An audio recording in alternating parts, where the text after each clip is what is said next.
Assalamualaikum warahmatullahi wabarakatuh, siswa-siswi sekalian. Kali ini kita akan belajar bagaimana proses terjadinya kentut jika dijelaskan dengan ilmu fisika. Mari kita mulai. Bagaimana fisika menjelaskan peristiwa kentut? Mari kita belajar.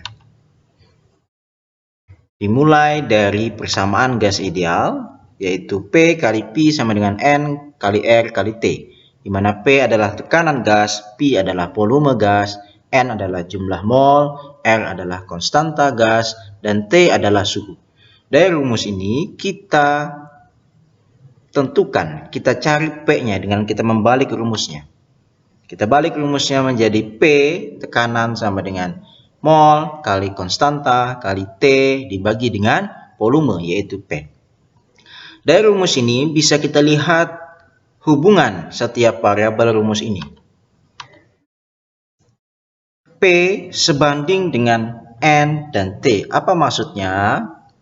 Ini adalah tanda kesebandingan, ya. Tanda kesebandingan. Kenapa sebanding?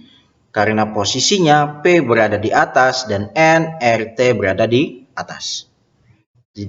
Jadi jika suatu variabel sama-sama berada di atas posisinya, maka kita katakan dia sebanding. Sebanding itu apa maksudnya? Jika tekanan besar, maka mol juga besar, suhu juga besar. Itu maksudnya. Bisa dipahami, ya? Saya ulang, kenapa bisa disebut sebanding di sini? Karena posisinya P adalah di atas. Ini kan P per 1, ya. P per 1 sama N RT per P. P di atas, N RT juga di atas. Kalau sama-sama di atas atau sama-sama di bawah, ya, maka itu artinya sebanding. Jadi tekanan sebanding dengan jumlah mol sebanding dengan T. Bagaimana dengan R? R ini adalah nilai konstanta.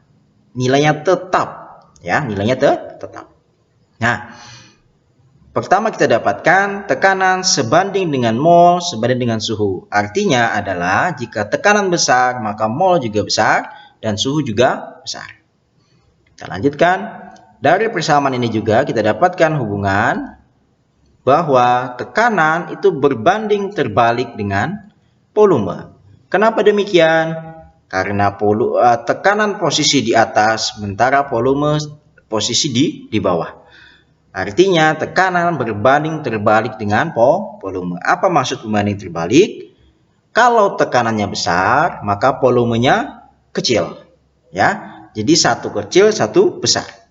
Kalau volumenya kecil, maka tekanannya besar. Kalau ini enggak, kalau di sebelah kanan besar, ini juga besar. Kalau di sebelah kanan kecil, ini juga kecil. Kalau ini adalah, kalau yang sebelah kanannya kecil, maka yang di sebelah kirinya besar. Bisa dipahami? Sekali lagi saya ulang, kenapa disebut berbanding terbalik? Karena posisinya tekanan berada di atas, ya, P per 1 kan di atas P-nya, ya. Sementara volume berada di bawah P-nya. Berarti dia berbanding terbalik.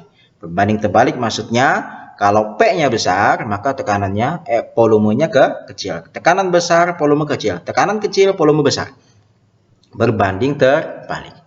Bisa dipahami? Nah, dari sini bisa kita hubungkan dengan si kentut tadi. Nah, ketika perut kita terisi banyak makanan, maka volume gas di perut kita kecil. Kok hilang? Sehingga menyebabkan tekanan di perut besar. Oke, supaya paham saya gambarkan. Saya gambarkan, ya. Anggaplah ini perut kita, ya. Ini perut kita ini, ya. Sini ada anggaplah knalpotnya di sini, ya.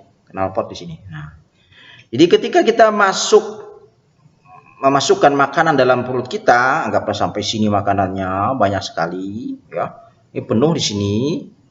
Nah, maka volume gas di perut kita kecil. Yang mana itu? Yang ini. Nah, kan tersisa perut yang kosong cuma di sini.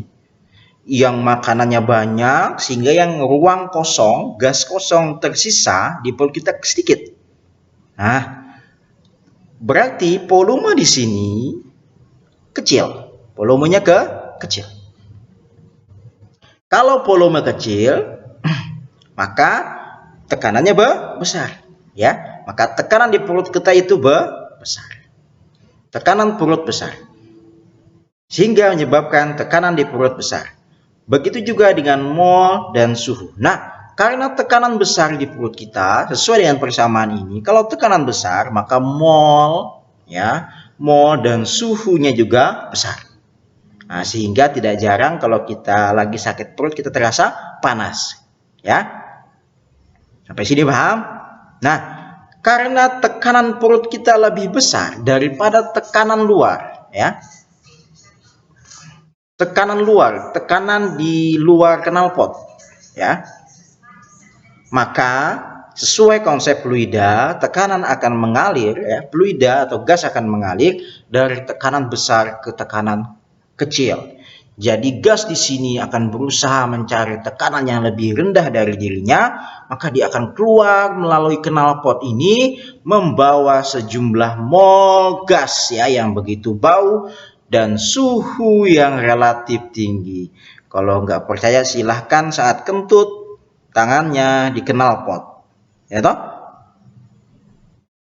akan terasa hangat.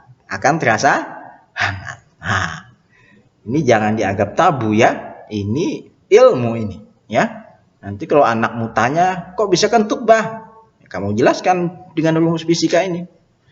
Mudah-mudahan paham. Terima kasih. Assalamualaikum warahmatullahi wabarakatuh.